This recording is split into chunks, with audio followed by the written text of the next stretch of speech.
Welcome to the Go Slow to Go Fast Lifestyle Podcast, the space where we breathe deeply, live more intentionally, and find meaning in the messy middle of life. I'm your host, Kendra Chapman, mom of triplets, busy professional, caffeine lover, and a big believer of slowing down so we can show up fully. If you're a busy human navigating career, family, life changes, or all of the above, you are in good company, my friend. We don't chase perfection around here. We build rhythms that support peace, clarity, and as I like to say, HYGGE.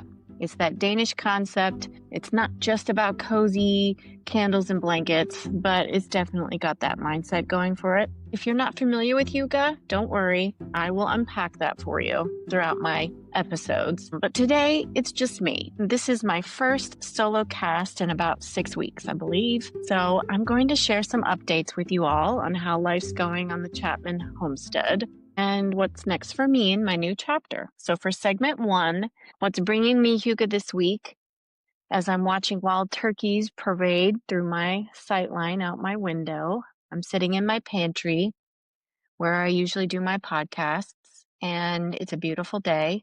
But what's happening right now in Middle Tennessee in late August of 2025 is the temperatures are fall-like. They're in the 70s during the day, and my parents are reporting the same in Virginia, and we're experiencing temperatures in the 50s at night. So it's probably only going to be a few days, possibly the rest of this week. And so I'm going to embrace it because it feels like fall. I'm leaning into the cozy blankets and finding a moment of calm in this sweet pre-autumn air because I know it'll change and it'll become hot again before we know it, before the fall returns. But for now, I'm enjoying it as much as possible. The cooler temperatures are amazing, and it's just perfect for candles and blankets and cozying up on the couch. If you have any young ones in your family, it's a good time just to kind of nestle in, or pets, right? Because it's a great time to snuggle up when it's cooler outside. But I don't know about you guys, but in the summer when air conditioning is on, I get a little cold too. So I like to have a sweater and a blanket nearby. But for segment 2, I want to kind of talk about my life updates. And many of you know, I'm a mom of triplet 10-year-old boys. And I know that I have family and friends and former coworkers listening on this, either this audio format or the video format in YouTube. So many of you already know this, but for nearly 30 years, I've been a servant leader in education, and I've done, instructional coaching, teaching, leadership, and that's looked like assistant principal in multiple schools. I've been in Virginia, I've been in DC, and most recently, I've been in Tennessee since 2020. And moving to Tennessee, moving into the Nashville area, first off, being a principal, and then I transitioned into a central office position, which was just better for my life at the time and for my family and the commute. If any of you live in Middle Tennessee, you know the commute into Nashville can be very similar to those of you that are in Northern Virginia or probably outside of any large city like LA. The commute can be crazy. So working from home is definitely ideal if you can make that work. But in education these days, aside from the pandemic, we really can't work from home. So, it's a process of commuting in and doing your 7 to 8 hour work, whatever that looks like, and then commuting home. And it just wasn't working out for me. Being a principal in a middle school, I think most of the people that know me really well understand that it's really better for me if I can work from home because I have littles. And so even though I asked to move into that role last year and become a principal again after being in the central office for 3 years, I just missed kids. I wanted to be around kids. I wanted to be around that energy. And it was fun, but it's energy draining too. So, it's a double-edged sword, or, whatever you want to call it, but it definitely physically weighed on me and it just wasn't the best fit. So I decided it's probably better if I could work from home. And so through all that process, I started the podcast in January. I had already started planning a year before that, well into a year, but I didn't really launch my podcast until January of this year, kind of kicking off my 50th year, turning 50 in February. So I thought it would be a great slow exit plan into retirement, but life had other plans for me. And it turned out that I could shift into working from home, be a stay-at-home mom, do the podcast, and kind of turn it into possibly a full-time job. We'll see. I'm not there yet. Thanks to listeners like you out there, I might be able to. If I am looking at adding ads into the podcast to make a little money to keep the podcast going. And I'm starting to build some online courses. So if you or anybody you know is looking for doing a deep dive on adding some strategies into your schedule, into your routine, or if you want to check out any of my other online courses. I'm building a library, but right now I just have one posted, but definitely keep checking back to see if anything resonates with you. But I would definitely be appreciative and thankful if you consider purchasing one of my online courses and giving me feedback, because I'd love to know if there's anything else that you need me to talk about on my podcast or you'd be interested in hearing about, or if you have questions. But right now, I'm taking it on as a new chapter in my life where I can continue learning, because I'm a lifelong learner, but I also want to continue educating others out there that are interested in the same topics that I am. So I'll be most likely in my podcasts clustering those episodes that make sense to put together. So most recently, I've done 6 interviews, and the first 3 interviews were with wellness coaches, Madison and Lauren and Florence. It just made sense to me to group them together because they were so insightful on health and wellness for busy women looking to change so they could have a better life.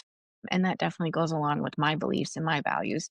And so I thought that would be a great way to kick off those interviews, is have that cluster of 3 strong women in the wellness space. And then I thought it would be great to look at interviewing educators out there, because I do have that education background, and it was getting ready to be that back to school time in August, that Tennessee goes back to school at the beginning of August and Virginia goes back the middle of August.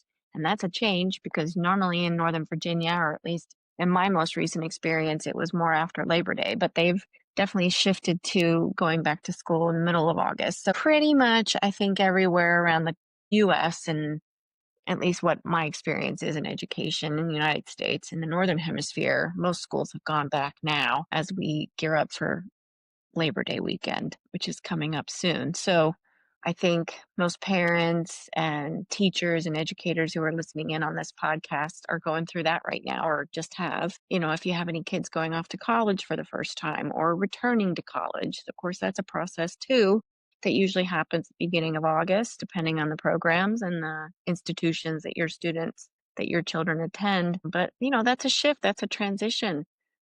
Some parents might have some empty nesting going on, where their last kid has gone off to college, or their youngest kid has graduated college and gotten a job. Yay.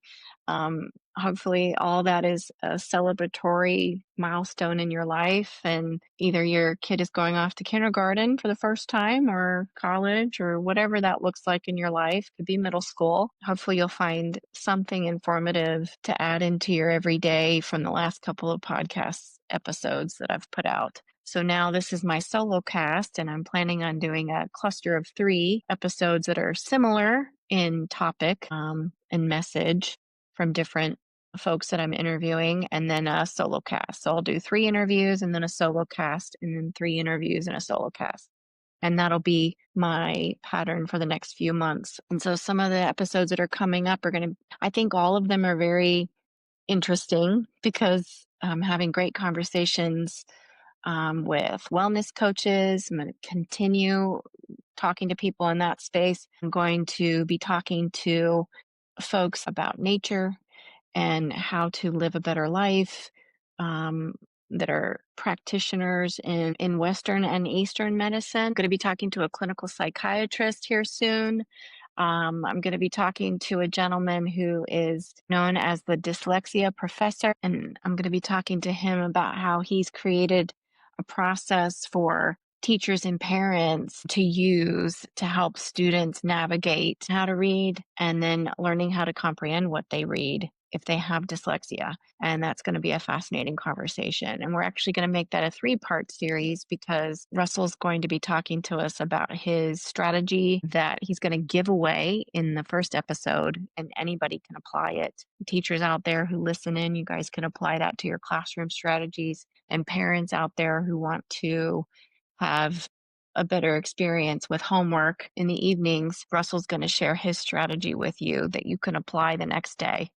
And then he's going to come back onto my show and we're going to talk about the next step of working on writing and writing strategies. And then if your child is looking to moving on to higher education and wants to go to college, then Russell's going to come back and he's going to be talking about how to have successful experience in the college space.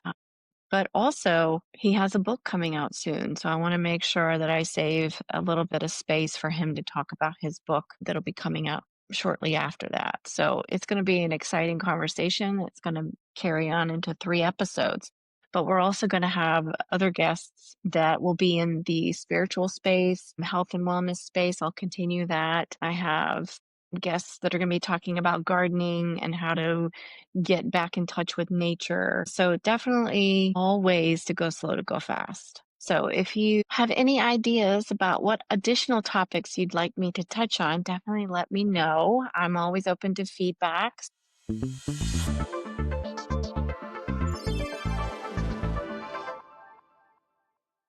As a busy professional and a parent, I used to wear busy like a badge of honor. I get it.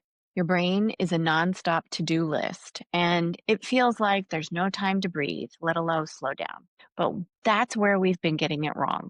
The secret to a calmer, more productive life isn't doing more. It's learning to do less efficiently.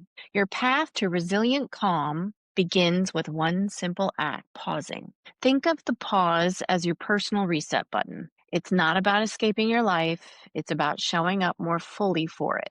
It's a moment to reconnect with yourself before jumping into the next task. The first actionable move in my 3-step CalmStack method is something I call permission to pause. This is an intentional 60-second break that you take in between different tasks or settings. For example, before you go from work mode to mom mode, parent mode, take a moment to pause and breathe. And before you open your laptop in the morning, pause and breathe. Just for 1 minute, close your eyes. Inhale deeply for a count of 4. Hold for a count of 4. Exhale for a count of 4. Hold for a count of 4. And repeat that 3 times. It's that simple. That single minute, that intentional pause, it breaks the cycle of chaos. And it gives your nervous system a chance to reset. So you can walk into the next part of your day with clarity and not overwhelm. This is the power of slowing down. If this simple strategy for 60 seconds created some calm for you, I want to show you what else is possible. I have an online course that's ready when you are. It's out on my website, and it's called the 3-Step CalmStack.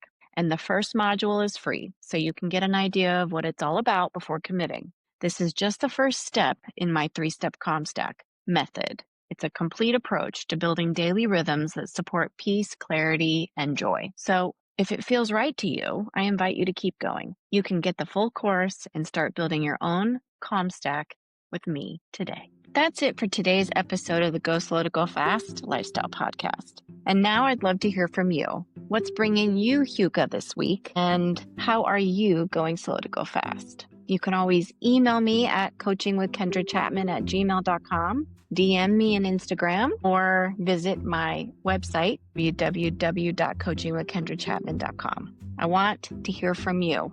I want to know what your calm moments are looking like. If you want to tag me on Instagram, I'd love to see your version of intentional living. So let's walk through this season together, whatever that looks like, with confidence and purpose and a little extra grace. And if you've loved this episode, I hope that you'll consider sharing it with a friend or two who could use a little moment of calm and clarity. And as always, stay connected, go slow, be intentional, embrace the season you're in, And remember, the light in me honors the light in you. And as you head into the rest of your week, let your light shine through. Until next time, remember to go slow to go fast, and thanks for listening.